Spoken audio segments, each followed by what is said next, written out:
Gerbiama vicerektorė, prašom tada pasakyti, ką jūs galvojate apie mūsų universiteto fizikus. Gerbiami kolegos, labai smagu matyti, ką aš galvoju, labai gerai galvoju, nes su fizikais tikrai tenka daug susitikti iš įvairių perspektyvų ir čia tikrai neseniai turėjom daug įvairių bendrų darbų ir reikalų. Turiu galvoj asocijuotą narystę CERN organizacijoje, tai kaip žinia, čia tikrai vyko vizitas CERN vadovybės, kurie vertino ir universiteto, ir Lietuvos dalyvavimą asocijuotos narystės veiklose, taip kad yra tikrai labai daug bendrų reikalų, bet šiandien aš tikrai noriu padėkoti už tikrai jau 45 kartą organizuojamą tradicinę fizikų nacionalinę konferenciją ir sveikinu draugiją, nacionalinės fizikų draugiją ir jos narius su tikrai gražiu jubiliejum, 60 mečiai labai aktyvių veiklų. Draugija beje yra įkurta anksčiau negu net Europos fizikų draugija.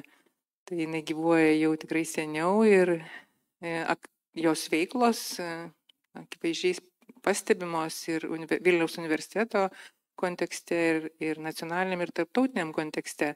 Tik norėčiau galbūt pabrėžti, kad nuo pat įkūrimo draugija tai buvo ta platforma, kuri vienijo Lietuvos fizikos mokslininkus, bet ne tik mokslininkus, ir verslo atstovus, ir švietimo atstovus, nes tarp draugijos veiklų labai svarbios veiklos, tai, kurias aš paminėčiau, ne tik tai rūpintis plėtra fizikos mokslo Lietuvoje, bet kartu ir rūpintis fizikos mokymų tiek mokyklose, tiek universitetuose.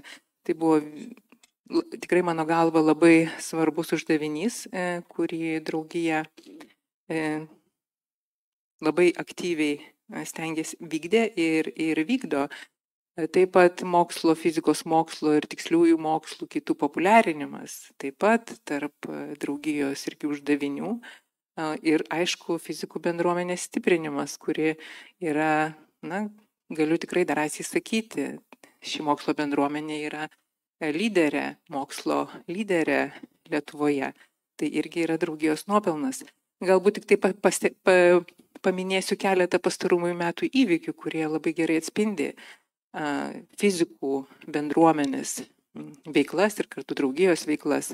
23 metais, šiais metais įvyko labai solidus tarptautinis renginys Humboldto fondo Humboldt College 2023 renginys, kuris subūrė ne tik Humboldto fondo alumnus, bet ir kitus kvantinės fizikos ekspertus.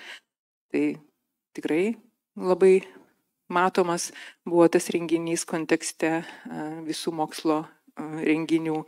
Taip pat draugija labai įsitraukia ir dalyvauja nacionalinių fizikos olimpiadų organizavimą. Mano galva tai yra tikrai labai svarbus indėlis, ugdant ir atvedant naujas kartas jaunųjų mokslininkų, jaunųjų fizikų į universitetą ir į mokslo institucijas.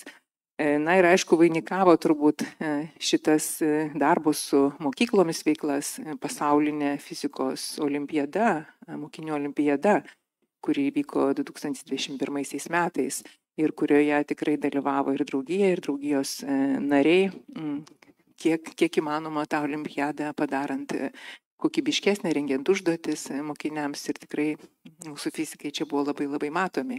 Ir turbūt paskutinis, irgi iliustruojantis tą veiklų spektrą, kurį norėčiau paminėti dalykas, tai rūpestis istorinės atminties įamžinimu. Kaip žinia, irgi prieš 2 metus ir draugijos, ir jos narių pastangomis Teodoro von Grotuso laboratorijos vieta buvo įprasminta kaip istorinė Europos fizikų draugijos vieta, beje, pirmoji tokia vieta tarp Baltijos šalių.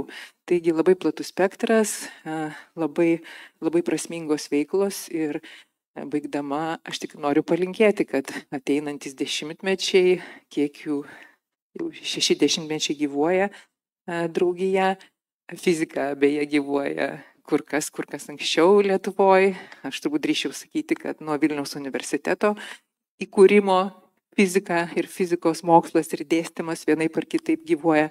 Mes turim disertacijų senųjų, kurios yra parašytos 17 amžiuje ir ten jau yra kalbama apie fizikos reiškinius. Taipgi fizika kelius šimtus metų be jokios abejonės gyvuoja Lietuvoje. Tai aš noriu palinkėti dar daug metų ir dešimtmečių laikyti aukštai iškeltą fizikos mokslo ir fizikos bendruomenės vėliavą. Taigi linkiu įdomios konferencijos, linkiu diskusijų gerų ir aišku aptarimo ir ateities mūsų fizikos ir iššūkių, su kuriais susidurėm. Taigi linkiu prasmingų dienų konferencijoje ir sėkmės visiems. Ačiū.